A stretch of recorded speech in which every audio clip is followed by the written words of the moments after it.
Hola a todos, bienvenidos. Hoy vamos a hablar sobre cardiopatía isquémica.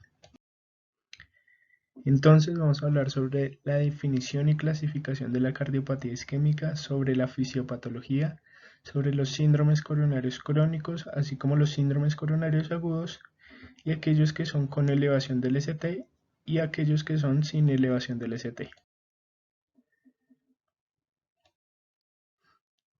Primero recuerden que las enfermedades cardiovasculares son la primera causa de morbilidad y mortalidad en Colombia y en todo el mundo. Son responsables de más de un tercio de las muertes en los mayores de 35 años. Y recuerden que la enfermedad cardiovascular aterosclerótica incluye la cardiopatía isquémica, la enfermedad cerebrovascular y la enfermedad arterial periférica. Entonces, ¿qué es la cardiopatía isquémica? Son todos aquellos síndromes, es decir, signos y síntomas que son causados por isquemia miocárdica, es decir, un imbalance entre la perfusión y los requerimientos de oxígeno y nutrientes por los cardiomiocitos. En más del 90% de los pacientes, la causa es una disminución del flujo coronario secundario a una obstrucción por enfermedad vascular aterosclerótica. Y aunque la cardiopatía isquémica es sinónimo de enfermedad coronaria, la cardiopatía isquémica tiene otras etiologías, es decir, la enfermedad coronaria no es la única explicación de la isquemia miocárdica. Entonces, dentro de la cardiopatía isquémica hay diferentes presentaciones. La primera es la angina, que quiere decir es el dolor torácico, donde la isquemia induce el dolor pero no la muerte de los cardiomiocitos y puede ser estable, inestable y por vasoespasmo.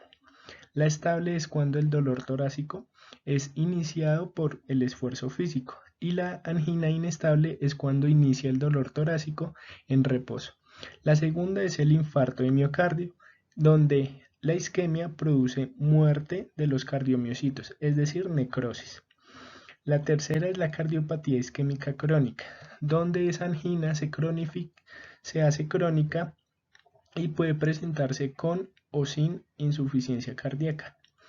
Y por último tenemos los pacientes que presentan muerte súbita cardíaca secundario a arritmias inducidas por la misma isquemia miocárdica. Por lo tanto, todos los síndromes coronarios crónicos son causados por anginas estables crónicas. Y por lo tanto, los síndromes coronarios agudos son todos aquellos que se presentan agudamente, es decir, ya sea la angina inestable, el infarto agudo de miocardio, ya sea con elevación o sin elevación del ST, y los pacientes que presentan muerte súbita cardíaca. Recuerden repasar la fisiopatología que hemos explicado en las diapositivas de dislipidemias, donde explicamos toda la estructura básica de la placa aterosclerótica y su formación. Sin embargo, recuerden que esa infiltración de la placa aterosclerótica disminuye la luz vascular y que puede erosionarse y generar una agregación plaquetaria, generar un trombo y ocluir menos del 90% o menos del 100% de la luz vascular u ocluir toda la luz vascular. Por lo tanto, los pacientes que tienen una oclusión de menos del 70% de la luz vascular van a estar asintomáticos. Los que presentan una oclusión entre el 70 y el 90%, esos pacientes van a tener una estenosis crítica y muy probablemente van a presentar anginas estables.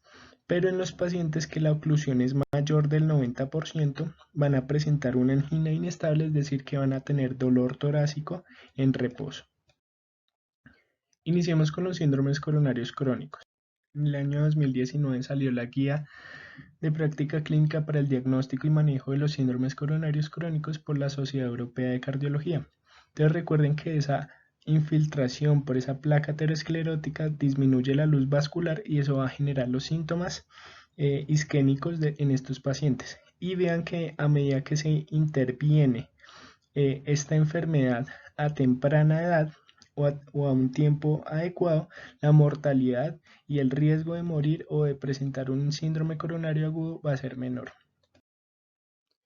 Y se puede clasificar la angina en si es típica, atípica o si es un paciente con un dolor torácico no anginoso. La angina típica debe cumplir sí o sí 3 requisitos. Uno es que el dolor torácico sea retroesternal, que sea irradiado a cuello, hombros, miembros superiores, que sea iniciado por el esfuerzo físico y que este dolor torácico mejore en reposo y o con el uso de vasodilatadores como nitratos sublinguales o vía oral. La angina típica es aquella que cumple solamente 2 de los requisitos y un dolor torácico no anginoso es aquel que no cumple ninguno de los 3 o solamente uno. Esta es la clasificación de la angina por la Sociedad Canadiense de Cardiología, donde la van a clasificar como tipo NIJA en 1, 2, 3 y 4. La 1 es donde la actividad física ordinaria no causa dolor torácico. 2, donde hay limitación leve de la actividad ordinaria. 3, donde hay limitación marcada de la actividad ordinaria. Y 4, donde hay incapacidad para hacer cualquier actividad sin molestias. Esta clasificación quiere decir que el dolor torácico genera limitación para la actividad física. Vean cómo en esta corte de 15.000 pacientes existe la probabilidad pretest de diagnosticar una enfermedad arterial obstructiva coronaria. Entonces vean cómo aumenta la probabilidad si el paciente presenta una angina típica, así el paciente presenta una angina típica y cómo va disminuyendo a los pacientes que no presentan dolor torácico no anginoso. Vean cómo aumenta la probabilidad en los pacientes a medida que avanza la edad y vean cómo aumenta la probabilidad en los pacientes que presentan disnea. En cuanto al tratamiento farmacológico de estos pacientes, primero recuerde ajustar los estilos de vida saludable y recomendarlos. Segundo, vean que se pueden usar terapias farmacológicas antiagregantes según el riesgo isquémico de los pacientes y el riesgo de sangrado de los mismos. Y vean que la primera línea farmacológica es usar ya sea un beta bloqueador o un bloqueador de canales de calcio. Como segunda línea será la terapia sinérgica. Y vean que también se puede iniciar y titular la terapia según la frecuencia cardíaca de estos pacientes, según si el paciente presente falla cardíaca o disfunción del ventrículo izquierdo y la presencia de hipotensión. Entonces vean que las terapias farmacológicas va a ser como primera línea ya sea un bloqueador de canales de calcio o un beta bloqueador, o se van añadiendo vasodilatadores específicos como la nitroglicerina o los nitratos, o se puede usar la ivabradina también. Ahora la pregunta es ¿cuándo revascularizar en estos pacientes con síndromes coronarios crónicos? Primero es preguntarse si hay presencia de síntomas anginosos. Si no es así, entonces hay que documentar isquemia. ¿Cómo se puede documentar? Mediante una resonancia magnética nuclear. Si no se documenta isquemia, en la resonancia el único criterio es que haya estenosis mayor al 90% o criterios específicos de la resonancia, o que el paciente tenga una fracción de eyección menor del 35% debido a esa misma estenosis coronaria. Entonces, de igual manera, vean que la primera línea es la terapia farmacológica. Si el paciente persiste con síntomas anginosos a pesar de todas las líneas farmacológicas, de los vasodilatadores, de los beta bloqueantes, de los bloqueadores de canales de calcio, se realizará una angiografía coronaria. Si en esta se evidencia una estenosis de los diámetros de las coronarias mayor al 90%, por lo tanto se procederá a la revascularización correspondiente en ese procedimiento. Ahora, los síndromes coronarios agudos. Iniciamos con los síndromes coronarios con elevación del ST y recuerden las guías de la Sociedad Europea de Cardiología lanzadas en el año 2017. Entonces, recordemos la cuarta definición de infarto de miocardio lanzada en el año 2018. Recordemos que existen 5 tipos de infartos de miocardio. Y por lo tanto recordemos la diferencia entre lesión miocárdica e infarto de miocardio. La lesión miocárdica es la detección de la elevación de troponinas cardíacas por encima del percentil 99 del límite superior de normalidad. Cuando usted solicita troponinas cardíacas, el laboratorio le define a usted el límite superior de la normalidad y usted verá si las troponinas de su paciente se encuentran por encima de ese percentil 99. Por lo tanto, el infarto de miocardio es una lesión miocárdica, es decir, la elevación de las troponinas, cuando hay evidencia de isquemia miocárdica, ya sea por unos criterios que les voy a comentar. Por lo tanto, si un paciente tiene una elevación de troponinas, pero no tiene evidencia de isquemia miocárdica, el paciente no se encuentra con infarto de miocardio, sino con una lesión miocárdica. Entonces, el primer tipo de infarto de miocardio y por lo tanto el más frecuente y más prevalente en el mundo es la causada por enfermedad coronaria aterotrombótica, es decir, precipitada por la disrupción de la placa aterosclerótica, ya sea por ruptura o por erosión.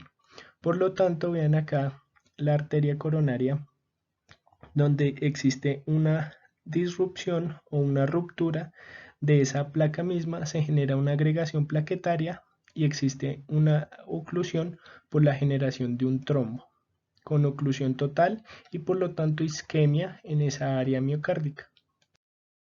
Entonces, para diagnosticar un infarto de miocardio se tiene que tener dos cosas. Primero, lesión miocárdica, es decir, el aumento de las troponinas cardíacas por encima del percentil 99 del límite superior de la normalidad, sumado a uno de los siguientes. No es necesario que se cumplan todos, sino con que uno esté presente ya es un infarto de miocardio tipo 1. Entonces, uno es los síntomas de isquemia aguda miocárdica, es decir, la angina.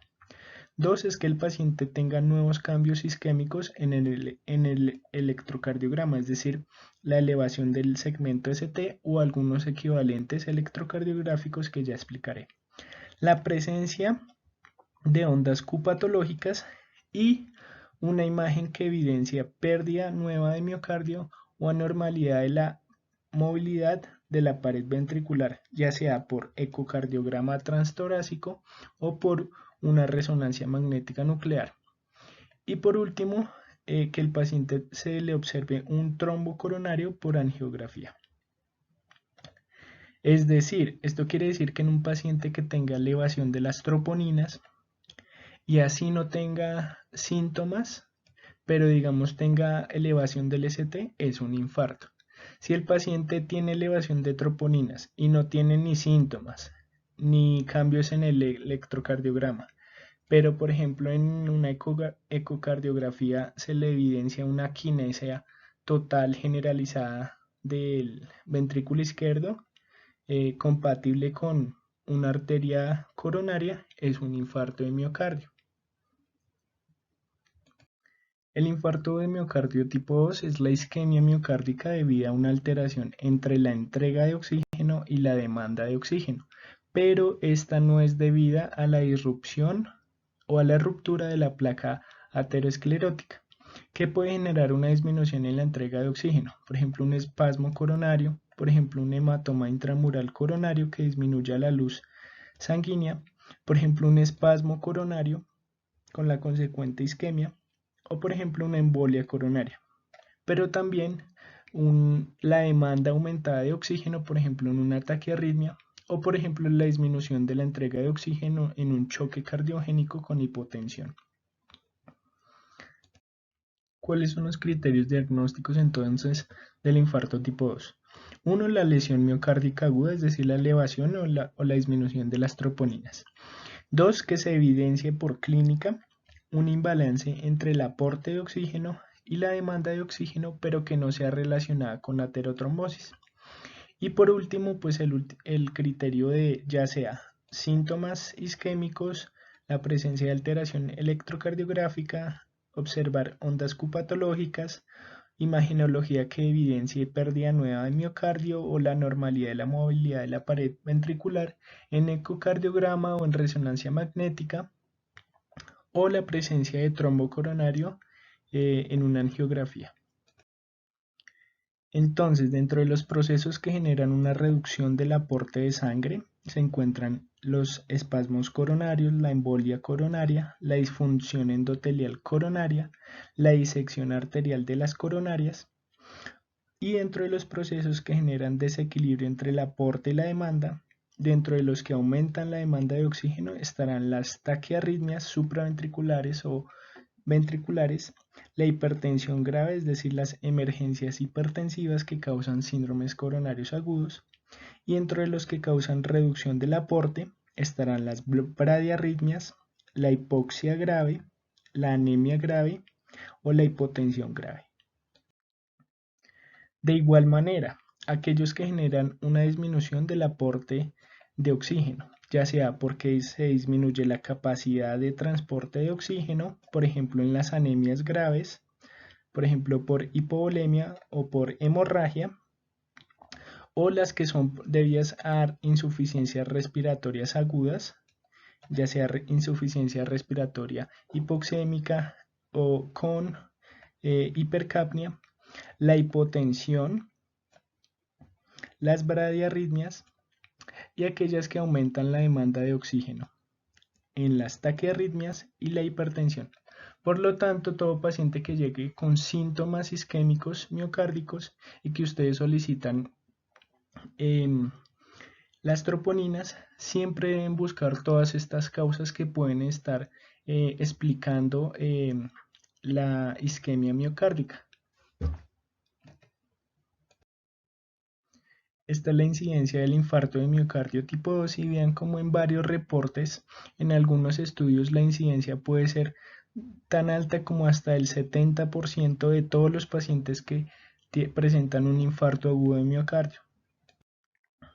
Vean la prevalencia de la enfermedad coronaria en los pacientes con infarto de miocardio tipo 2. Por lo tanto, si un paciente, por ejemplo, se infartó por una anemia severa, vean que la prevalencia de enfermedad arterial coronaria obstructiva es tan alta como el 90%. Por lo tanto, si un paciente así se haya infartado por una taquiarritmia, siempre búsquele enfermedad arterial coronaria. Esta es la comparación de la mortalidad del infarto agudo de miocardio tipo 1 versus la tipo 2 en azul y la tipo 1 en rojo. Y vean cómo durante la hospitalización a los 30 a 180 días, al año y hasta los 5 años, en todas las series de reportes la mortalidad por infarto tipo 2 es superior a la infarto tipo 1. El infarto de miocardio tipo 3 se presenta en todos los pacientes que fallecen y que tenían síntomas sugestivos de isquemia miocárdica y que tenían cambios en el electrocardiograma o que presentaron una fibrilación ventricular, pero que murieron antes de obtener las troponinas cardíacas. El infarto de miocardio tipo 4 es la lesión miocárdica, es decir, la elevación de las troponinas cardíacas, y que se relaciona con los procedimientos cardíacos. La tipo 4A es aquella que ocurre 48 horas posterior a una intervención coronaria percutánea. La tipo 4B es aquella que se relaciona con la trombosis del stent. Es aguda en las primeras 24 horas, subaguda entre las 24 y los 30 días, tardía de 30 días a un año y muy tardía mayor a un año. Y la 4C es aquella que se relaciona con la reestenosis del stent. Vean que en todas puede ser la elevación de las troponinas cardíacas por encima del percentil 99 o un aumento del 20% del basal. Por lo tanto, tendrán que hacer los cálculos matemáticos según las troponinas de base y el cambio durante la intervención. Y el tipo 5 es la relacionada con cirugía de revascularización coronaria en las 48 horas posterior a esta. La lesión miocárdica debe ser superior a 10 veces el percentil 99 en los pacientes con troponinas basales normales, o si estas se encontraban altos antes del procedimiento quirúrgico, pues deben aumentar un 20% del basal. Y además tienen que tener cambios clínicos como las ondas Q patológicas, imágenes o angiografía. Conceptos que hay que tener en claro: un reinfarto es aquel que ocurre 28 días posterior a un infarto de miocardio. El infarto de miocardio recurrente es después de los 28 días. El infarto agudo de miocardio relacionado con otros procedimientos cardíacos como cirugías de no revascularización, como por ejemplo recambios valvulares, y el infarto que ocurre relacionado con otros procedimientos no cardíacos, como es decir, cirugías no cardíacas. Entonces vamos a ver criterio por criterio. Entonces empecemos con los síntomas de isquemia aguda miocárdica. El síntoma principal y por lo tanto cardinal es el dolor torácico, el cual es un dolor torácico opresivo retroesternal que es difuso y no es localizable, que puede estar irradiado a miembros superiores, por lo general a la cara medial del brazo o del antebrazo izquierdo, pero también puede generarse irradiación al brazo derecho, que también puede estar irradiado al cuello o a la mandíbula. Es de intensidad variable, pero generalmente es de intensidad 10 de 10 y puede aumentar, disminuir o ser intermitente, pero por lo general dura más de 10 a 15 minutos. Siempre hay que preguntar y evaluar la presencia de síntomas disautonómicos, es decir, la activación del sistema nervioso autónomo, con la presencia de diaforesis, taquicardia, ansiedad, náuseas o vómitos. Vean que existen unos equivalentes anginosos como lo son fatiga y diaforesis, síncope, disnea inexplicable, la presencia de náusea o vómito. Es decir, que un paciente se puede presentar sin dolor torácico, pero que puede consultar al servicio de urgencias por un síncope. Y pues todos ellos son sugestivos de isquemia miocárdica. Siempre evalúe todas las características del dolor torácico. Siempre evalúe los síntomas disautonómicos como náusea, vómitos, diaforesis, taquicardia.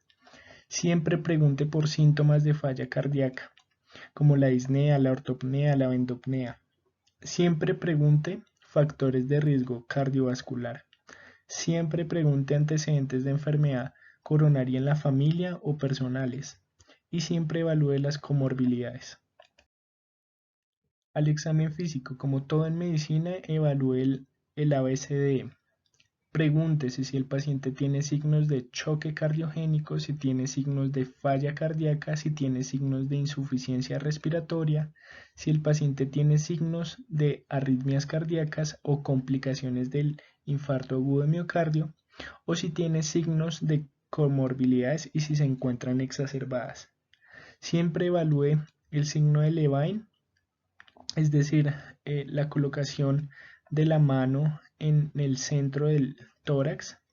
Si el paciente señala con el dedo, es muy poco probable que sea de origen cardíaco el dolor y por lo tanto volvamos acá. Entonces, evalúe signos de choque cardiogénico, como lo son hipotensión, taquicardia, alteración de la conciencia, piel fría, que esté moteada, la diaforesis, que la piel esté pegajosa. Evalúe el llenado capilar.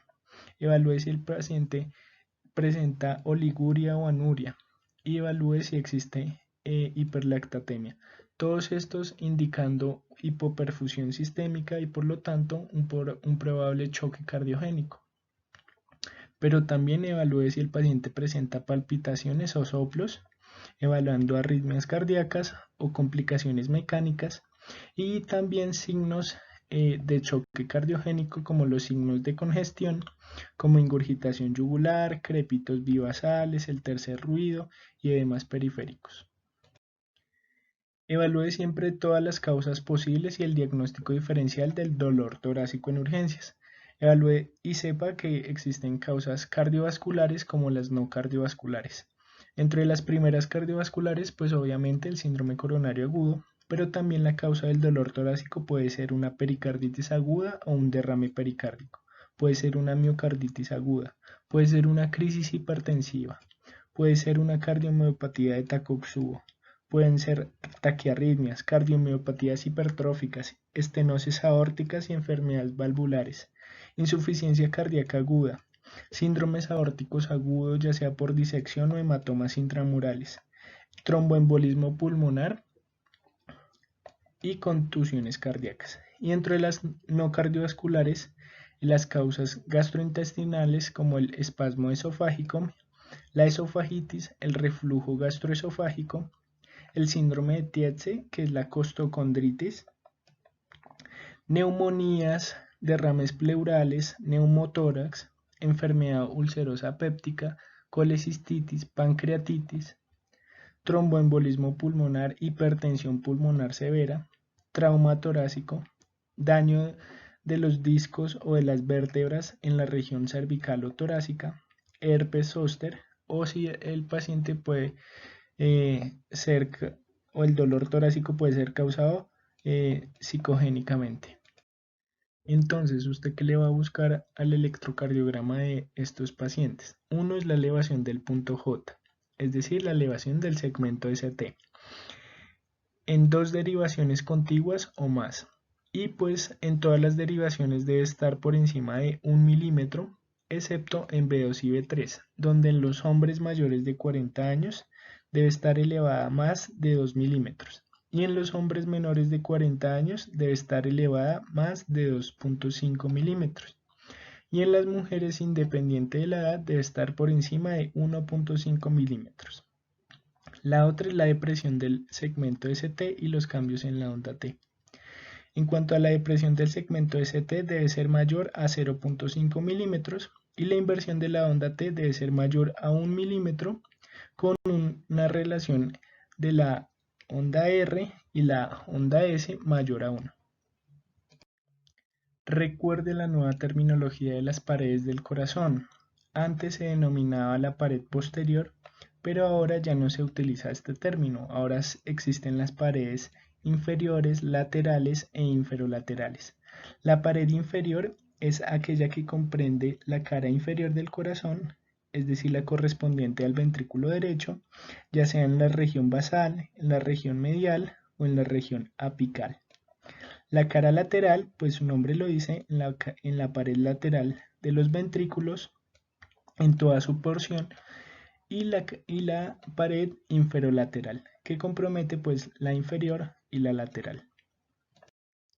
La otra cosa que hay que tener en cuenta es las concordancias entre las derivaciones y la arteria coronaria que está perfundiendo esa porción del corazón. Entonces veamos cómo las derivaciones inferiores van a concordar con la arteria coronaria derecha, como las derivaciones precordiales B1, B2, B3, B4 hasta B5, B6, ABL y D1 van a estar concordantes con la arteria descendente anterior izquierda, y como las derivaciones laterales superiores o altas, es decir, ABL y D1, y precordiales izquierdas como B5 y B6, es decir, laterales bajas, van a estar concordantes con la arteria circunfleja izquierda. De igual manera, vean cómo la arteria circunfleja hace concordancia con las derivaciones laterales, tanto altas, es decir, ABL y D1, y laterales bajas como B5 y B6. Vean cómo la arteria descendente anterior hace concordancia tanto con V1, V2, V3 y V4, y vean cómo la arteria coronaria derecha hace concordancia con las derivaciones inferiores, es decir, 2, 3 y ABF. Otra cosa es que las derivaciones nos pueden decir, aparte de la arteria implicada, la pared implicada también, o la pared afectada. Vean como V1 y V2, estas dos, ven la cara septal del ventrículo izquierdo. Vean como V3 y V4, estas dos, ven la cara anterior del ventrículo izquierdo. Vean como la cara lateral del ventrículo izquierdo está vista por las derivaciones altas y bajas, es decir, ABL y D1 y B5 y B6. Por lo tanto, la pared lateral, tanto alta como baja, del ventrículo izquierdo, y la cara inferior por las derivaciones inferiores, es decir, 2, 3, 2 y ABF. Entonces vean cómo se corresponde con el electrocardiograma. Vean que D1 y ABL corresponde a la arteria circunfleja y por lo tanto a la pared lateral del ventrículo izquierdo en su porción alta. Vean cómo las derivaciones inferiores 2, 3 y ABF corresponde a la coronaria derecha y por tanto a la pared inferior del ventrículo derecho. Vean cómo las derivaciones B1 y B2 ven la descendente anterior proximal y por lo tanto el septum del ventrículo izquierdo. Vean cómo B3, B4 ve la porción distal de la arteria descendente anterior y por lo tanto la pared anterior del ventrículo izquierdo. Y vean cómo B5 y B6 puede tener componente tanto de la descendente anterior como de la coronaria derecha dependiendo de la dominancia. Y vean cómo los cambios fisiopatológicos son consecuentes con la temporalidad. Primero inicia con la isquemia, seguido de la lesión y por último hay muerte o necrosis de los cardiomiocitos. Como las arterias circundan por la región epicárdica, por lo tanto la primera porción va a estar, o la región epicárdica va a ser la más perfundida y la región endocárdica va a ser la más susceptible a la isquemia. Es así como va progresando transmuralmente, iniciándola o progresando desde la región endocárdica hacia la región epicárdica. De igual manera, vean cómo la arteria coronaria se encuentra en la región epicárdica y cómo la lesión, la isquemia, la lesión y la necrosis va dirigiéndose desde la región subendocárdica hacia la región epicárdica.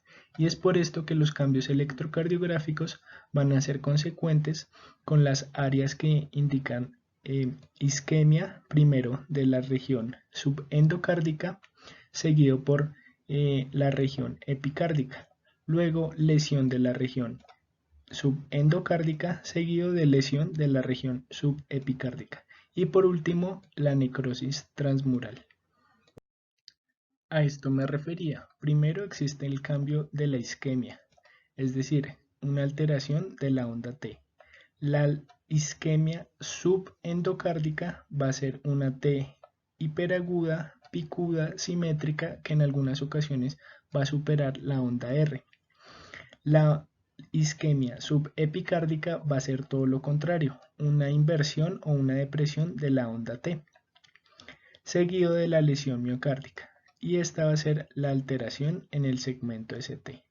Por lo tanto, una lesión subendocárdica va a ser una depresión del segmento ST, ya vimos los criterios, y por lo tanto una lesión subepicárdica, es decir, ya transmural, va a ser la elevación del segmento ST o del punto J. Y por último, cuando ya existe necrosis de los cardiomiocitos, la alteración va a ser en el QRS con una onda Q patológica. Vean los cambios de isquemia, lesión y necrosis, como inicia después de la oclusión de una arteria coronaria con una T picuda, luego progresando a la elevación del segmento ST, y vean que después de las 24 horas y de días a semanas el segmento ST se normaliza y puede haber una onda T inversa, pero vean cómo aparecen las ondas Q patológicas, es decir, un aumento en la depresión de la onda Q. Tengan en cuenta que hay unas características en la elevación del punto J del segmento ST, y es que las elevaciones del segmento ST que son convexas, que son así como inclinadas, rectas o declinadas, son muy sugirientes de la lesión subepicárdica, mientras que la lesión cóncava, ¿sí?, va a ser poco sugiriente de lesión subepicárdica y por lo tanto habrá que descartar otras patologías que causen la elevación del segmento ST de manera cóncava, como por ejemplo la pericarditis causará la elevación del segmento ST, pero de esta manera cóncava y no convexa. Hay algunos autores que nombran a la carita triste, por ejemplo, vean acá cómo se ve la carita triste por la convexidad del segmento ST y la carita feliz como benigna, es decir, no debía síndrome coronario. Vean acá cómo se forma de la convexidad del segmento ST. Vean, este es un infarto agudo de miocardio con elevación del ST. Vean cómo encontramos una elevación del segmento ST o del punto J en las derivaciones 2, 3 y ABF, es decir, concordantes con la cara o la pared inferior del ventrículo derecho, y vean cómo hay cambios recíprocos, es decir, la pared contraria tendrá todo lo contrario a la elevación, es decir, depresión del segmento ST. Este es otro ejemplo, vean la elevación del punto J en la derivación 3 y ABF y el cambio recíproco en la derivación D1 y ABL. Existen unos equivalentes electrocardiográficos que, aunque no hay presencia de elevación del punto J, estos sugieren oclusión de las arterias coronarias. Estos son haber presentado un nuevo bloqueo de rama izquierda, existen los criterios de Sgarbosa y los criterios de Barcelona recientemente publicados. Otra es la presencia de un nuevo bloqueo de rama derecha. Otra es el síndrome de Wellens. Otra es el patrón de Winter. Otra es el infarto de pared inferior. Y algunos cambios electrocardiográficos sugestivos de enfermedad multivaso o tronco principal izquierdo. Entonces, los criterios de Sgarbosa nos permiten identificar o diagnosticar un infarto agudo de miocardio en el electrocardiograma de un paciente que presenta un bloqueo de rama izquierda. Entonces vean cómo son los criterios. Primero es que exista una elevación del segmento ST mayor a 1 milímetro. Por ejemplo, en este caso, vean, el punto J se encuentra más de un cuadrito del segmento ST. El segundo es una depresión del segmento ST mayor a 1 milímetro en derivaciones B2 y B3. Vean cómo acá se observa claramente la depresión del segmento ST. Y por último, antes era el aumento del segmento ST mayor o igual a 5 milímetros, pero recientemente se modificó por este último, que es la relación de la onda ST, es decir, desde acá hasta acá, y de la onda S, es decir, desde acá hasta que termina acá la onda S. Se va a sumar, es decir, los cuadritos, por ejemplo, en este caso son 3.2 milímetros, y en este caso, desde acá hasta acá son 10 milímetros, y se va a dividir, es decir, 3.2 dividido en menos 10, y esto debe dar menor de menos 0.25.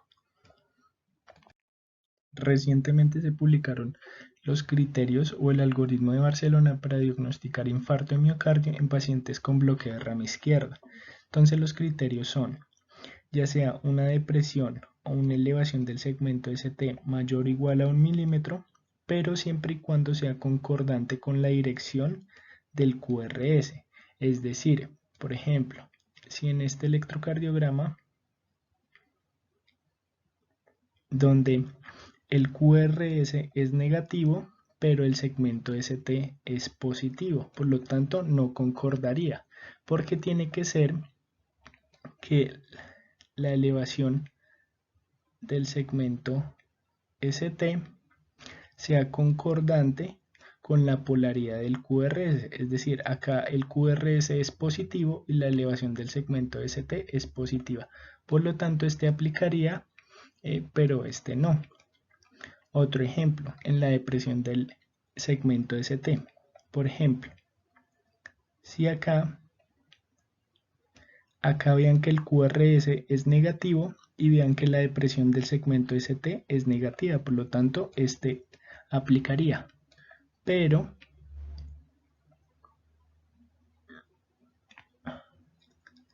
vean que acá la polaridad del QRS es positiva y vean que la depresión del segmento ST es negativa, por lo tanto este no aplicaría como criterio.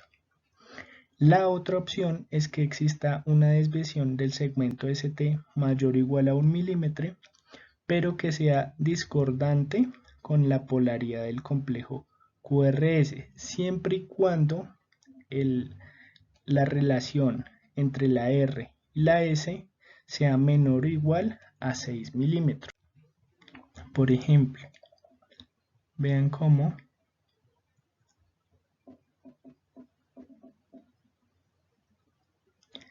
el complejo QRS es negativo y la elevación del segmento ST es positiva, por lo tanto es discordante, pero que la suma, es decir, de la R y la S, tiene que ser menor o igual a 6 milímetros. Si la suma da mayor de 6 milímetros, no es útil para el criterio del algoritmo de Barcelona. El síndrome de Wellens hace referencia a que un cambio electrocardiográfico indica la oclusión de la arteria descendente anterior proximal. ¿Cuál es este cambio? Puede ser un signo A o un signo B, es decir, el más frecuente de los dos es el signo B, donde no hay ni elevación ni depresión del segmento ST, pero vean que existe una onda T invertida bien grande en las derivaciones precordiales, ya sea B2, B3, B4, B5 y B6. Vean cómo la inversión de la onda T es mayor a los complejos QRS. La otra es presentar una onda T isobifásica, si vean la polaridad positiva y luego negativa de la onda T y el segmento ST. El otro es el complejo de Winter, que hace referencia a que en las derivaciones precordiales se presente una depresión del segmento ST, ¿sí? Véanlo acá, seguido inmediatamente de una elevación de la onda T hiperaguda, grande, ancha, mayor del complejo QRS. Vean acá en las derivaciones precordiales, por ejemplo, como acá en B4 el QRS, vean la depresión del ST y vean cómo se sigue de una elevación de la onda T hiperaguda. Vean en estos ejemplos de nuevo, vean cómo en las derivaciones precordiales existe el descenso o la depresión del segmento ST, ¿sí? Seguido de una onda T hiperaguda. Vean en este electrocardiograma cómo la depresión del segmento ST se sigue de una onda T hiperaguda. Vean acá, la depresión del segmento ST se sigue de una onda T hiperaguda. Y vean acá cómo la depresión del segmento ST se sigue de una onda T hiperaguda. La otra es el infarto de miocardio de cara inferior. Recuerden que ya no existe el término o ya no se usa el término de cara posterior, sino de cara inferior. Hace referencia a la depresión aislada del segmento ST mayor o igual a 0.5 milímetros en las derivaciones B2, B3. Vean acá cómo hay depresión del segmento ST, ¿sí? Y debe existir una elevación del segmento ST mayor o igual a 0.5 milímetros, pero en las derivaciones de la pared posterior, es decir, las derivaciones posteriores, es decir, B7 y B9. Por lo tanto, esto quiere decir que a todo paciente que se presente con síntomas isquémicos y en el electrocardiograma usted evidencie depresión del segmento ST, en derivaciones B1, B2 y B3, así sea de 0.5 milímetros, usted debe realizarle a ese paciente unas derivaciones posteriores. Vean en este electrocardiograma cómo existe una depresión del segmento ST en derivaciones B2, B3, B4 y vean cómo al realizar las derivaciones posteriores, es decir, B7, B8, y B9. Recuerden también las derivaciones derechas, ¿no? Que se colocan al mismo nivel de las derivaciones izquierdas, pero en la región del hemitórax derecho. Y vean cómo este paciente, al colocarle las derivaciones posteriores, es decir, B7, B8 y B9, vean cómo ya se observa la elevación del segmento ST. Cuando ustedes realicen esas derivaciones posteriores, recuerden renombrar el electrocardiograma. Las derivaciones B1, B2 y B3 se convertirán en B4, B5, B6 y las derivaciones B4, B5, B6 se convertirán en B7, B8 y B9. Entonces no lo olviden, paciente con depresión del segmento ST en B2, B3 o B1, B2 y B3, háganle las posteriores para ver si se encuentra elevación del segmento ST en B7, B8 y B9. Otra situación especial o equivalente electrocardiográfico es cuando ustedes encuentren una depresión del segmento ST generalizada, difusa, es decir, en derivaciones precordiales, por ejemplo B2, B3, B4, B5, B6, en las derivaciones inferiores, 2, 3, ABF, y que en ABR y en B1 se encuentre una elevación del segmento ST. Vean cómo en todas estas existe depresión del ST, es decir, una depresión difusa en varias derivaciones, pero vean cómo en ABR existe una elevación del segmento ST y vean también cómo en B1 existe una elevación del segmento ST. Esto quiere decir o quiere indicar que existe muy probablemente una obstrucción del tronco de la coronaria izquierda o exista una enfermedad multivaso. Vean este caso, vean cómo se observa la depresión del segmento ST en B3, B4, ¿sí? Vean la depresión del ST en B5, en B6, vean en derivaciones inferiores 2, ABF, y vean cómo en ABR y B1 se observa la elevación del segmento ST. Entonces no se les olvide que eso es indicativo de obstrucción del tronco de la coronaria izquierda o una enfermedad multivaso y por lo tanto se manejará y se tratará como tal, es decir, intervención coronaria percutánea. Y por último, pueden observar que en algunos casos, por la elevación tan marcada del segmento ST, puede borrar el complejo QRS y se ve como la aleta de un tiburón. También puede existir un patrón QS y el patrón QS es muy indicativo de aneurisma ventricular. Vean cómo en las derivaciones posteriores se observan el patrón QS y para diferenciarlo de un aneurisma ventricular habrá que hacer estos cálculos. Sumar las ondas T, es decir, la amplitud de las ondas T, esta, en B1, B2, B3 y B4, y dividirlo en la suma de las amplitudes de los complejos QRS, ¿sí?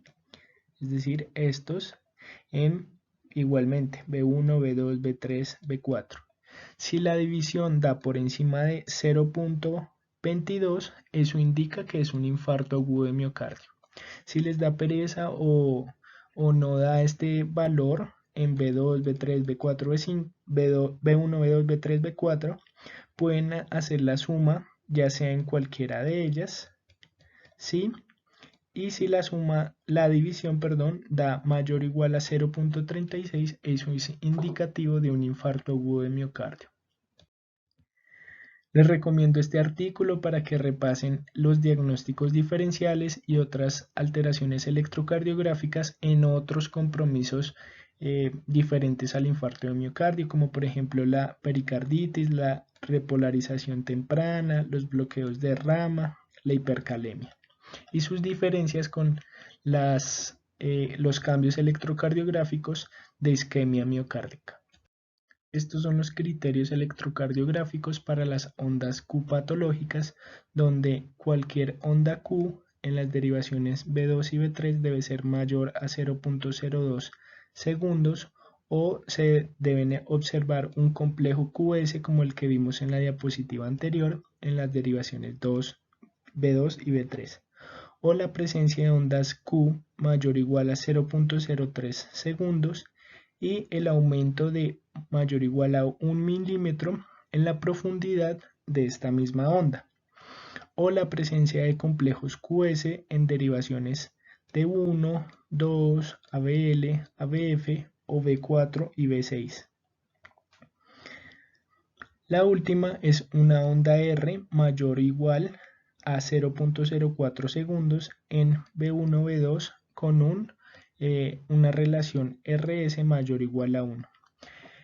La verdad, pues, es muy probable que a uno se le olvide todo esto, por lo tanto, si tiene la duda, pues consulte estos criterios electrocardiográficos y compárelos con el electrocardiograma que usted tenga enfrente. Entonces, puede que el paciente no tenga ni síntomas coronarios ni cambios electrocardiográficos, pero sí pueda tener una alteración imagenológica, ya sea en un electrocardiograma o en una resonancia magnética nuclear, donde se evidencia pérdida nueva de miocardio o anormalidad en la movilidad de la pared ventricular.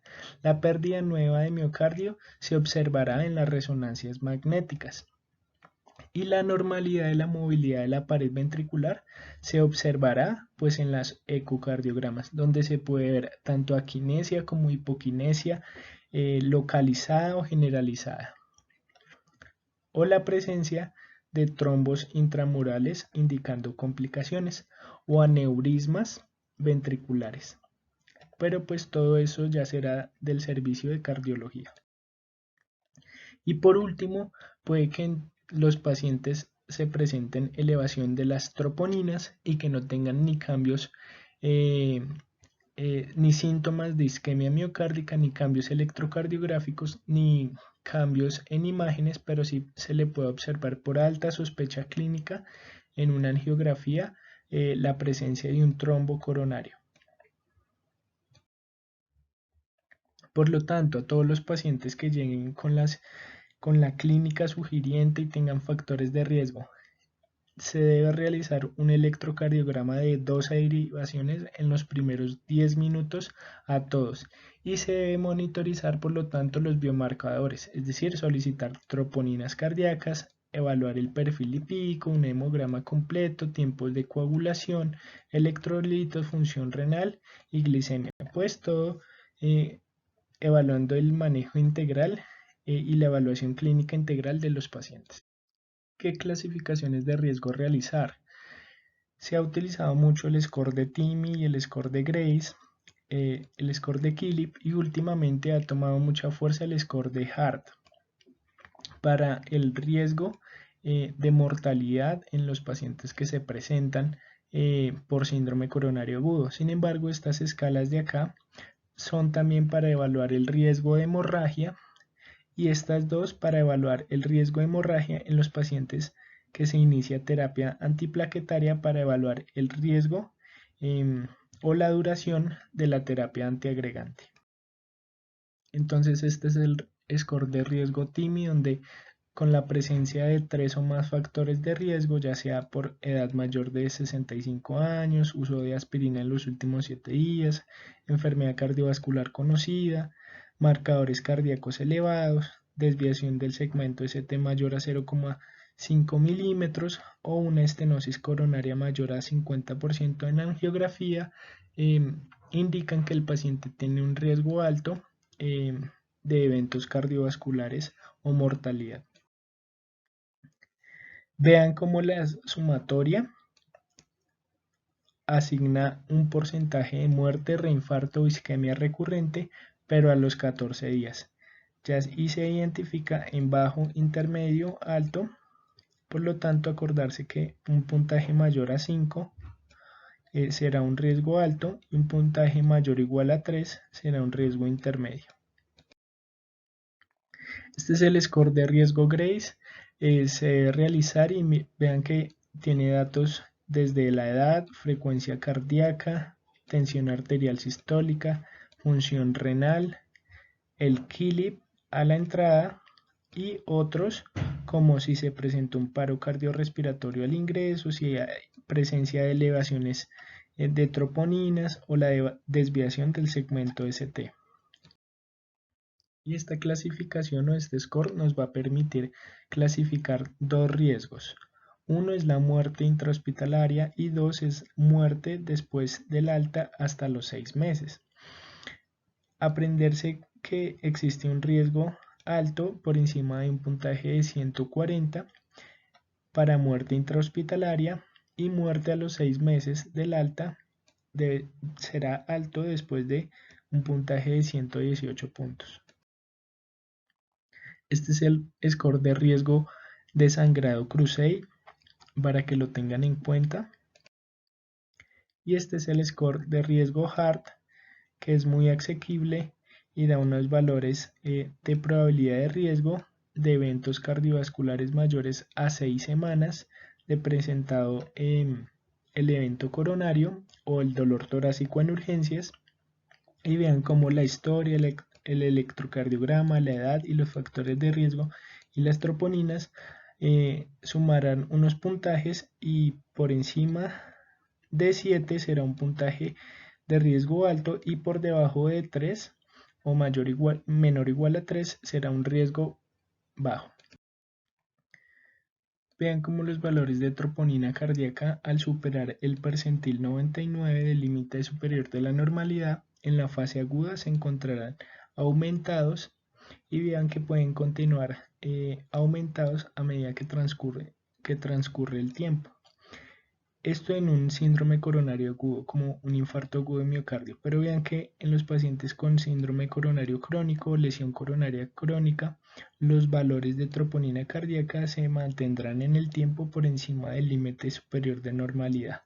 Por lo tanto, si en estos pacientes que se encuentran constantemente los valores por encima del percentil 99, la indicación de que se estarán infartando será un ascenso agudo o una disminución aguda de ese percentil. Entonces, llega el paciente con dolor torácico, se realizan las troponinas cardíacas. Si hay elevación o disminución, se evaluará la presencia de isquemia aguda. Si hay presencia de isquemia aguda, según los criterios que ya vimos, es decir, síntomas isquémicos, electrocardiografía, imagenología, entonces ese paciente tendrá un infarto agudo de miocardio y se verá o se clasificará si es debido a una aterotrombosis, ya sea por factores de riesgo cardiovascular o por un infarto tipo 2, ya sea por una disminución del aporte o un aumento de la demanda de oxígeno, catalogándolo como un infarto de miocardio tipo 2.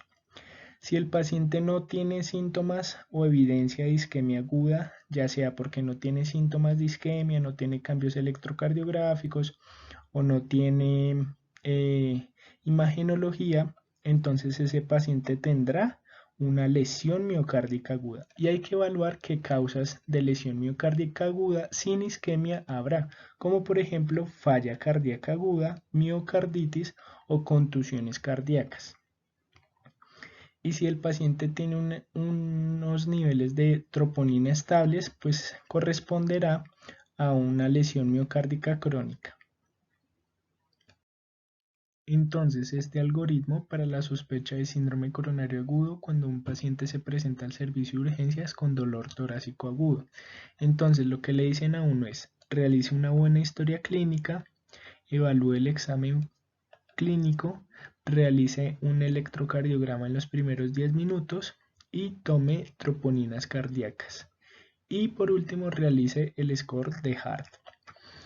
Si el electrocardiograma está normal y no hay elevación del percentil 99 de las troponinas, entonces reevalúa al paciente si está libre de dolor, si el score de Hart es menor o igual a 3 y si ya excluyó diagnósticos alternativos, pues dele de alta a ese paciente.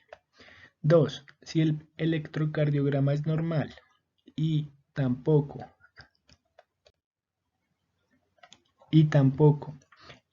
está aumentado las troponinas, pero usted tiene alta sospecha clínica, repítale las troponinas dentro de 1 hora.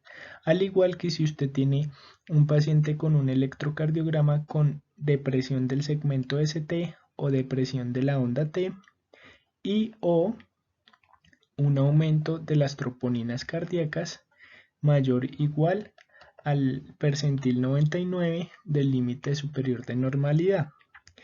Entonces evalúele a la hora con otras troponinas control y evalúe si hubo cambios o no.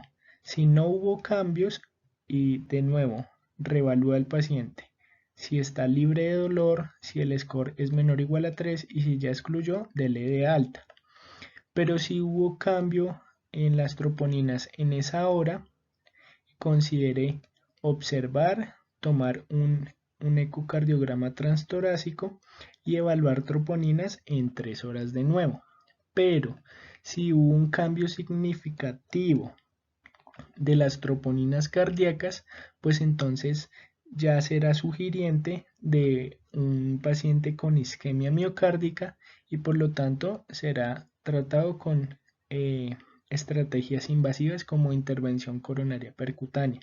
Al igual que si a las 3 horas hubo un cambio en las troponinas cardíacas y se sospecha el diagnóstico clínico o el puntaje de Hart es mayor a 3, pues realice test de isquemia miocárdica.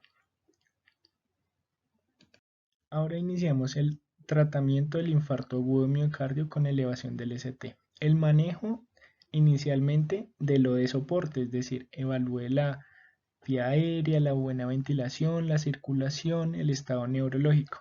Oxígeno única y solamente a los pacientes con hipoxemia, es decir, saturación de oxígeno debajo del 90%, una presión arterial de oxígeno debajo de 60 milímetros de mercurio.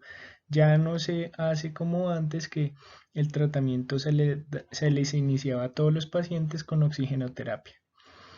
Trate el dolor torácico, trate la disnea y trate la ansiedad.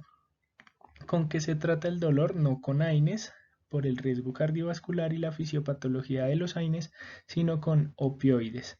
Se puede iniciar morfina a dosis de 0.1 miligramos por kilo. Lo aconsejable es no superar 2 miligramos por el riesgo de depresión respiratoria y se titula cada 5 minutos hasta 10 miligramos intravenosos o subcutáneos.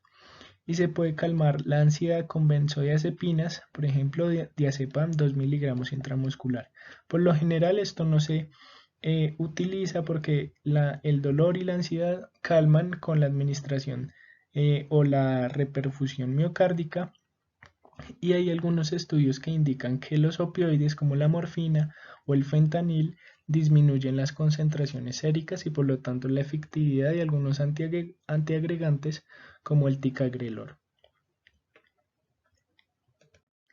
Entonces, el tratamiento del síndrome coronario agudo es la reperfusión y hay que tener clara estas definiciones. El primer contacto médico es el tiempo en el que un personal de la salud es capaz de interpretar un electrocardiograma, es decir, por ejemplo, cuando llegó al servicio de urgencias y se le tomó un electrocardiograma o cuando un personal de la salud va al domicilio de la persona, toma un electrocardiograma y lo puede interpretar. 2. El diagnóstico de síndrome coronario agudo es el tiempo en el que el electrocardiograma de un paciente con síntomas isquémicos es interpretado con elevación del ST. La intervención coronaria percutánea primaria es la ICP emergente, ya sea con balón, con stent, pero sin tratamiento fibrinolítico. La estrategia de ICP primaria es una angiografía coronaria emergente e intervención coronaria percutánea de la arteria relacionada con la injuria si está indicado. Es decir, es diferente ICP de angiografía. Angiografía es el procedimiento de introducir el catéter, realizar la inyección del medio de contraste y visualizar las arterias coronarias. Y la ICP, es decir, la intervención coronaria percutánea, es colocar el balón o el stent, medicado o no medicado, en la arteria que se encuentra obstruida. La ICP de rescate es cuando falla la fibrinolisis como terapia de perfusión, por lo tanto hay que colocar un stent o un balón. La ICP de rutina temprana postrombólisis es en aquella fibrinólisis que fue exitosa, pero que hay que realizarse en las primeras 24 horas, de 2 a 24 horas después de la fibrinólisis. Y la estrategia fármaco-invasiva es la fibrinólisis seguida de la intervención coronaria percutánea. Entonces, ¿cuáles son los modos de presentación? El paciente inicia con síntomas y puede llamar al servicio médico, por ejemplo al 123, puede ir a un hospital donde no haya servicio de hemodinamia, es decir, angiografía, o que vaya a un hospital donde haya servicio de hemodinamia. Se debe diagnosticar en los primeros 10 minutos, es decir, tomar un electrocardiograma en los primeros 10 minutos que ingresó el paciente, diagnosticarlo y preguntarse, ¿hay hemodinamia o no? Si hay hemodinamia, pues realice la intervención coronaria percutánea en lo posible en la primera hora del diagnóstico.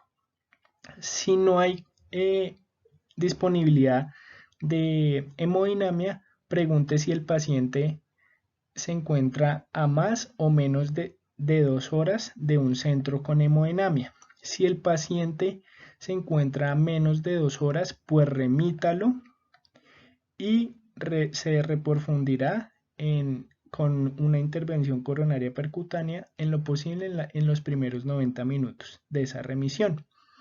Pero si el paciente se encuentra a más de 2 horas de un centro de hemodinamia, pues entonces lo que hay que hacer es trombolizarlo y se deberá hacer por lo tanto en los primeros 10 minutos. Entonces estos son los tiempos que no se nos debe olvidar. Realizar el electrocardiograma en los primeros 10 minutos.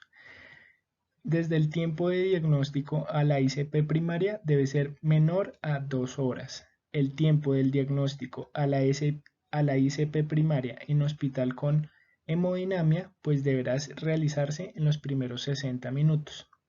El tiempo desde el diagnóstico a la ICP primaria en una remisión, es decir, que se encuentra a menos de 2 horas del centro de hemodinamia, deberá realizarse en lo posible en los primeros 90 minutos.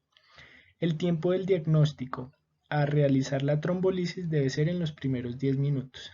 Y el tiempo de iniciada la trombolisis para verificar la eficacia deberá ser en la primera hora a hora y media. Y una vez la terapia trombolítica es exitosa, deberá realizarse una intervención coronaria percutánea en las primeras 24 horas. Ahora, que el paciente se demoró en consultar, dentro de las primeras 12 horas, la ICP primaria como la fibrinolisis están indicadas, es decir, no es que no se le vaya a realizar al paciente el tratamiento de reperfusión en las primeras 12 horas, sino que se debe realizar, solo que no se cumplió el tiempo ventana. Ahora, en los pacientes que ya pasaron más de 12 horas, si el paciente se encuentra sintomático, es decir, que persisten los síntomas anginosos, autonómicos, si el paciente se encuentra inestable hemodinámicamente o presenta arritmias, entonces a ese paciente se le deberá hacer la ICP primaria, ya no la fibrinolisis, sino una intervención coronaria percutánea.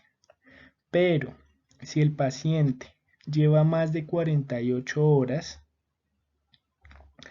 y no presenta, es decir, está asintomático, está estable hemodinámicamente y no tiene arritmias, está contraindicada la intervención coronaria percutánea. ¿Listo? E igualmente el paciente estable, asintomático, de 12 a 48 horas se podrá realizar con menor evidencia, pero se puede hacer. Es decir, entonces, ICP o fibrinólisis según los tiempos de indicación se podrá hacer en las primeras 12 horas. ¿Listo? Si el paciente está inestable hemodinámicamente asintomático o con arritmias, se podrá realizar intervención coronaria percutánea así lleve más de 12 horas o más de 48 horas. Pero si el paciente se encuentra asintomático, estable hemodinámicamente, sin arritmias, solo se podrá hacer la intervención coronaria percutánea de 12 a 48 horas. A las 48 horas está contraindicada. Ahora, ¿a quién realizarle la cirugía de revascularización miocárdica?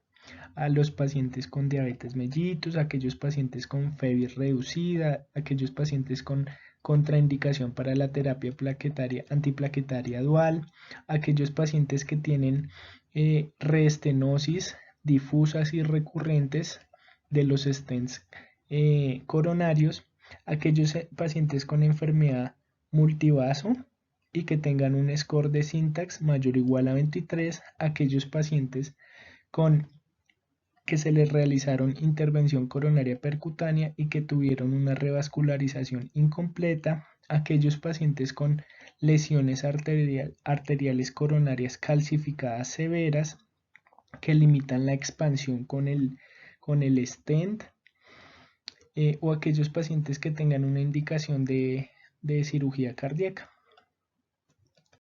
Entonces, ahora sí, ¿cuál es el manejo de estos pacientes? Primero, la reperfusión, ya sea por ICP o por trombolisis. 2. Realizar una carga de antiagregantes seguido de una terapia antiplaquetaria dual por 12 meses. Eso sí, según el riesgo isquémico y de sangrado. Realizar la anticoagulación a todos los pacientes y pues ya verán que es diferente la anticoagulación en pacientes que se les indica ICP y pacientes que se trombolizan. Realizar una carga de hipolipemiantes a todos los pacientes y continuar la terapia hipolipemiantes según el manejo o según las metas de colesterol LDL. Ya verán que estarán indicados los beta bloqueadores, los IECA, los ARA2, los antagonistas de receptor de mineralocorticoide según indicaciones específicas y se verán manejar a largo plazo. Y pues siempre maneje las complicaciones y las comorbilidades de los pacientes.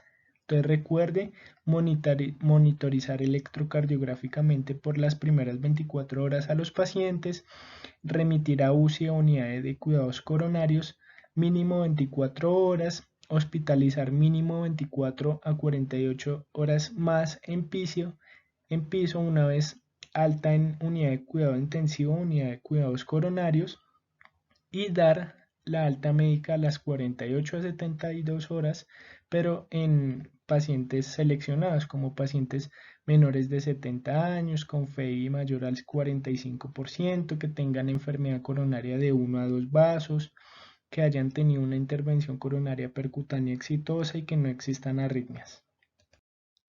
Entonces, en cuanto al manejo farmacológico, se darán cuenta que en pacientes que se realiza intervención coronaria percutánea, las dosis y algunas indicaciones de algunos medicamentos van a ser diferentes a los pacientes que se trombolizan. Entonces, en los pacientes que se van a angiografía, la antiagregación es aspirina, se da una carga de 300 miligramos y se continúa por 100 miligramos día por un año. Si el paciente no tolera la vía oral o no está disponible por alteración del sensorio, entonces administran aspirina 250 miligramos endovenoso en esos pacientes. Se le da con clopidogrel, se da una carga de 600 miligramos seguido de 75 miligramos día, o prasugrel, una carga de 60 miligramos seguido de 10 miligramos día. Este se encuentra contraindicado en pacientes con ataque cerebrovascular isquémico previo o hemorrágico y no está recomendado en pacientes mayores de 75 años. Si el paciente pesa menor de 60 kilogramos o en mayores de 75 años que no se puede usar ni clopidogrel ni ticagrelor, se les administra 5 miligramos. Y la última opción es una carga de ticagrelor de 180 miligramos seguido de 90 miligramos cada 12 horas por un año. Entonces, en angiografía se prefiere siempre el prasugrel y el ticagrelor al clopidogrel. Por lo tanto, la última opción de elegir, si tienen la disponibilidad, es el clopidogrel. Y la terapia dual de la aspirina más uno de estos 3 antiagregantes será por 12 meses. La antiagregación con los inhibidores de la glucoproteína 2B3A será solamente administrada en el centro de hemodinamia y según el riesgo isquémico y como rescate si hay alguna complicación durante la intervención coronaria percutánea en estos pacientes. Pero si algún día llegan a entrar a hemodinamia, pues aquí tendrán las dosis de estos inhibidores. En cuanto a la anticoagulación de los pacientes que van a angiografía, en estos hay que preferir la heparina sódica o la heparina no fraccionada. Se da un bolo de 70 a 100 unidades por kilo si no se administró inhibidores de la glucoproteína 2B3A o 50 a 70 en aquellos que se administró inhibidores de glucoproteína 2B3A. Si no se puede usar la heparina sódica, entonces se administra un bolo de 0.5 miligramos por kilo de enoxaparina endovenosa. En estos pacientes que van a angiografía está contraindicada y no se usa el fondaparinux. Ahora, para los pacientes que no se pueden llevar a intervención coronaria percutánea, hay que trombolizarlos, pero solamente aquellos que tienen elevación del segmento ST. ¿Con qué podemos contar para trombolizar? 1. La tenecteplasa, 2. La streptokinasa y por último la alteplasa. También está disponible la reteplasa, pero pues están más disponibles estos en Colombia. Siempre recordar las contraindicaciones para trombolizar. Muy probablemente uno no se acuerde de todas, por lo tanto, siempre que uno vaya a trombolizar a un paciente hay que chulear una lista de chequeo, que por lo general lo hacen las enfermeras, pero siempre hay que tener su lista de chequeo e ir chuleando las contraindicaciones absolutas o relativas para la realización de la trombolisis. Ahora, ¿cómo trombolizar? Siempre elegir o preferir la alteplase o el tenecteplase a la streptokinasa. Si se usa la streptokinasa, se da 1.5 millones endovenoso por media hora a 1 hora. Y no se debe usar si previamente se ha administrado streptokinasa.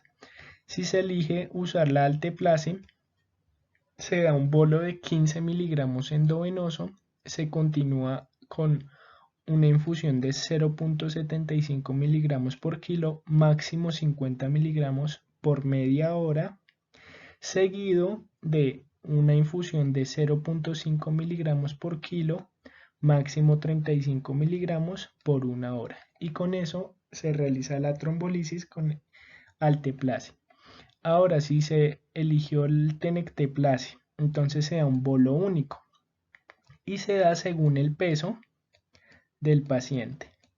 Por lo tanto, a medida que aumenta el peso desde 60 de a 10 se va aumentando de a 5 miligramos. Y en los pacientes mayores de 75 años hay que administrar siempre la mitad de la dosis. Si no se acuerda de la dosis, pues entonces hay que consultarla. Ahora, ¿cómo saber si es una trombolisis exitosa o fallida? Es fallida cuando no hubo una disminución del 50% del segmento ST en 1 hora a 90 minutos o existe un deterioro hemodinámico o un deterioro de los síntomas isquémicos. Es decir, que es exitosa cuando disminuyó más del 50% en 1 hora a hora y media, cuando el paciente permanece estable hemodinámicamente y cuando disminuyeron los síntomas isquémicos. Recuerde realizar angiografía de emergencia e intervención coronaria percutánea si hay falla cardíaca aguda o choque cardiogénico. Recuerde que hay que realizar intervención coronaria percutánea de rescate en todos los pacientes que fallaron a la trombolisis y si fue exitosa realizarla en las primeras 2 a 24 horas. Recuerde que el ritmo de reperfusión es el ritmo idioventricular acelerado o el ritmo de la unión que se puede observar de esta manera en los monitores o tomando un electrocardiograma a la hora o a la hora y media.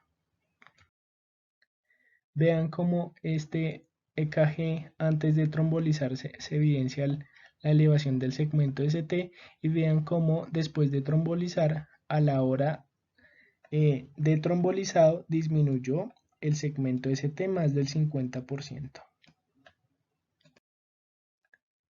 Ahora, en los pacientes que se trombolizaron y no se llevaron a angiografía, vean que la carga de aspirina es igual 300 miligramos si se continúa 100 miligramos día, y si no se puede usar vía oral se administra 250 miligramos endovenoso.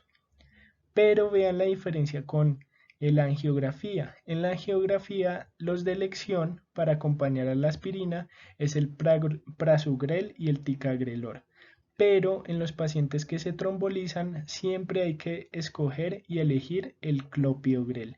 Y no se da una carga de 600 miligramos como en angiografía, sino de 300 miligramos. Y se continúa a 75 miligramos día. Y si los pacientes son mayores de 75 años, la carga no será de 300 miligramos ni de 600 miligramos como en angiografía, sino de 75 miligramos. Ahora bien, después de las 48 horas de haber realizado la intervención coronaria percutánea, como después de la trombolisis exitosa y como se inició el clopidogrel, se puede hacer el switch por ticagrelor o prasugrel. La anticoagulación para los pacientes que se trombolizan. Vean que a diferencia de la angiografía, se prefiere la enoxaparina a la heparina sódica, y en los pacientes menores de 75 años se da un bolo endovenoso de 30 miligramos.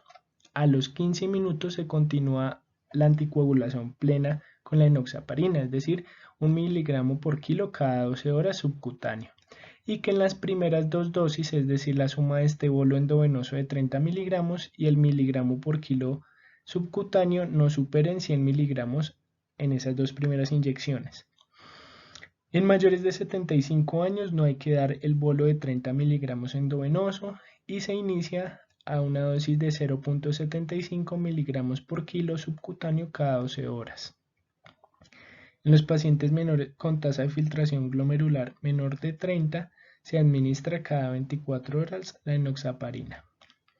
Recuerde que el fondaparinux solo se puede usar si se usó streptokinasa, y recuerde que la anticoagulación en estos pacientes se suspenden si se realiza intervención coronaria percutánea o se mantienen hasta por 8 días en hospitalización o hasta que el paciente se le dé de alta. A diferencia de los pacientes con angiografía, que la anticoagulación termina ahí, es decir, no se continúa. Esta es la dosis de heparina sódica si se llegara a usar, sea un bolo de 60 unidades por kilo endovenoso, máximo 4000 unidades, seguido de una infusión de 12 unidades por kilo, máximo 1000 unidades por las primeras 24 o 48 horas. Se monitoriza el PTT y se controla entre 50 a 70 segundos o 2.5 a 2 veces el control. Y se monitoriza a las 3, a las 6, a las 12 y a las 24 horas.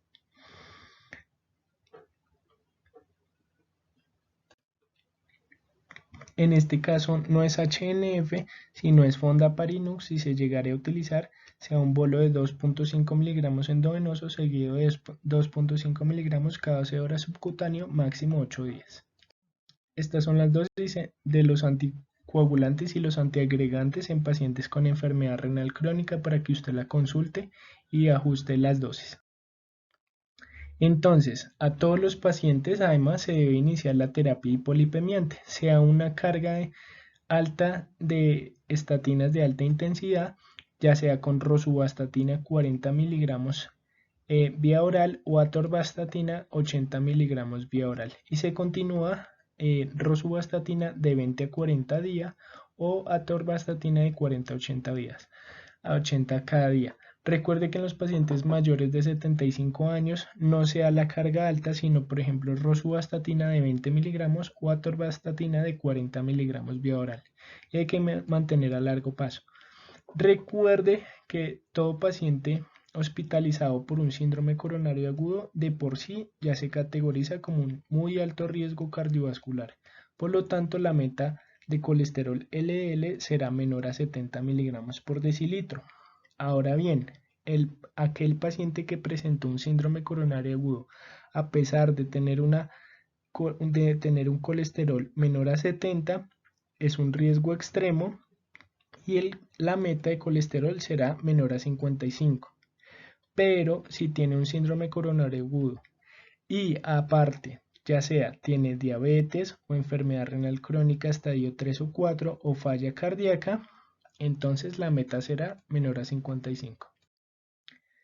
Los beta bloqueadores hay que considerarlos en todos los pacientes con falla cardíaca aguda y o falla cardíaca crónica o una fracción de eyección del ventrículo izquierdo menor al 40%, eso sí, que no tengan ni hipotensión, ni bradicardias, ni contraindicaciones. Y por lo tanto también se consideran en todos los pacientes, así no tengan falla cardíaca ni FEBI reducida, y se debe continuar a largo plazo.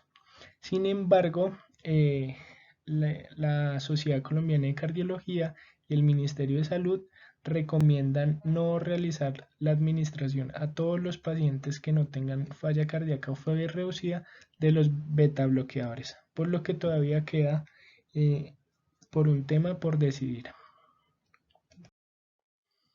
Los IECA o los ARA2, si están contraindicados los IECAs, se deben iniciar en las primeras 24 horas si hay falla cardíaca, disfunción del ventrículo izquierdo, diabetes mellitus o un infarto de la pared anterior. Y se debe considerar en todos los pacientes sin contraindicaciones. Si se usa ARA2, preferir valsartán, por lo tanto la indicación de los IECAs y ARA2 es universal. El antagonista de receptor de mineralocorticoide está indicado en todo paciente con falla cardíaca o FEBI reducida o que presente diabetes mellitus y que ya estén recibiendo un IECA más un beta bloqueador. Estas son las indicaciones, los tiempos de iniciados, los manejos, por si los quieren repasar, pero es todo lo que dije ya en las anteriores diapositivas, así como en los pacientes que se trombolizaron.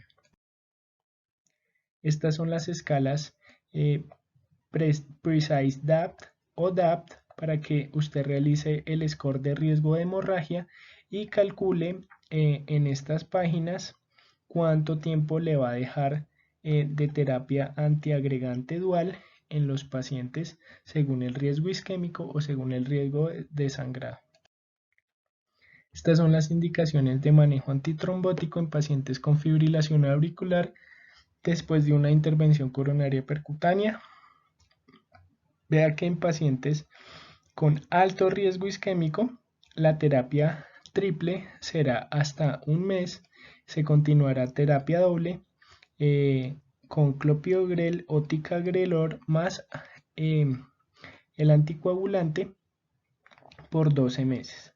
Pero si el paciente tiene alto riesgo de sangrado, entonces la terapia triple no será hasta el mes, sino hasta la descarga, es decir, al alta médica. Y se continúa una terapia doble con el anticoagulante y el clopidogrel, es decir, no aspirina, por 6 meses. Y a partir del 6º mes, en estos pacientes con alto riesgo de sangrado, se continúa solo el anticoagulante oral. Estas son las dosis y las indicaciones de los tiempos por si necesita hacer un switch, es decir, cambiar entre clopidogrel a ticagrelor o prasugrel y entre sí, tanto en el contexto agudo como en el contexto crónico. Estas son las indicaciones para cirugías en los pacientes antiagregados. Entonces recuerde que debe suspender el prasugrel a los 7 días antes de la cirugía, clopidogrel 5 días antes, ticagrelor 3 días antes, y vean que ácido acetil salicílico, es decir, aspirina, no se debe suspender exceptuando en cirugías, en neurocirugías o cirugías oculares. Y vean también que se debe suspender o aplazar cirugías en el primer mes después de una intervención coronaria percutánea. Ahora, para el manejo de los pacientes que presentan un síndrome coronario agudo pero que no presentan elevación del segmento ST. La guía de la Sociedad Europea de Cardiología para estos síndromes coronarios se lanzó en el año 2015. Entonces, ¿qué hacer en los pacientes que se presentan al servicio de urgencias con un dolor torácico agudo y que no tienen elevación del segmento ST? Entonces, evalúe cómo están las troponinas. Si están por debajo del percentil 99 del límite superior de normalidad, evalúe a las 6 horas cómo se encuentra el dolor. Si el paciente persiste con dolor después de 6 horas, evalúe el Grace, si se encuentra menor a 140, si ha cedido el dolor o si se han descartado otros diagnósticos diferenciales. Y pues según esto considere darle alta o realizar una prueba de estrés miocárdica.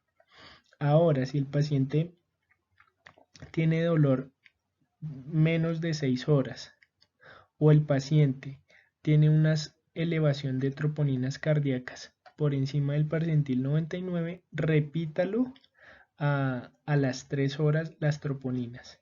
Si no hubo cambios, entonces considere este esquema para realizar el alta o una prueba de estrés. Pero si hubo cambios en los niveles de troponinas, realice tratamiento invasivo, es decir, intervención coronaria percutánea. Ahora, ¿cómo es el manejo de estos pacientes que no tienen elevación del ST? Hay que preguntarse, ¿se encuentra en un hospital con hemodinamia o en un hospital donde no hay presencia de hemodinamia? Si se encuentra en un hospital donde hay posibilidad de realizar intervención coronaria percutánea, pregúntese la probabilidad o el riesgo que tiene ese paciente. Si es muy alto, si es intermedio o si es bajo. Si el riesgo es bajo, se puede realizar la ICP en las primeras 72 horas. Si el riesgo es intermedio también. Si el riesgo es alto, entonces debe hacerse en las primeras 24 horas. Y si el riesgo es muy alto, debe ser inmediatamente en las primeras 2 horas. Ahora, si se encuentra en un hospital donde no hay hemodinamia, igualmente, pregúntese el riesgo que tiene ese paciente, si es muy alto, alto, intermedio o bajo. Si es bajo, considerar pruebas no invasivas cuando proceda. Si es intermedio, hay que trasladar al paciente y realizar la ICP en las primeras 72 horas. Si el riesgo es alto, trasladar ese mismo día y realizarla en las primeras 24 horas. Y si el riesgo es muy alto, trasladar inmediatamente y realizar en las primeras 2 horas. Recuerden que no hay que trombolizar a estos pacientes, se continúa y se dan las cargas de antiagregación dual, se anticoagulan y demás manejos. Recuerden los criterios para los pacientes que presentan infarto de miocardio con las coronarias desobstruidas y recuerden las complicaciones de estos pacientes. Pueden presentar ya sea al momento de presentación o días y meses después, ruptura de la pared anterior o de la pared septal, ruptura del músculo papilar y por lo tanto con estas dos complicaciones pueden presentar tanto taponamiento cardíacos como insuficiencias valvulares agudas. También se puede presentar la pericarditis fibrinosa como el síndrome de Dressler, se tratará como cualquier otra pericarditis. Puede aparecer un trombo mural intracavitario, se anticoagulará a esos pacientes y se harán seguimiento cada 3 a 6 meses con ecocardiografía por cardiología y o se puede presentar un aneurisma apical. Muchas gracias, espero les sea de utilidad.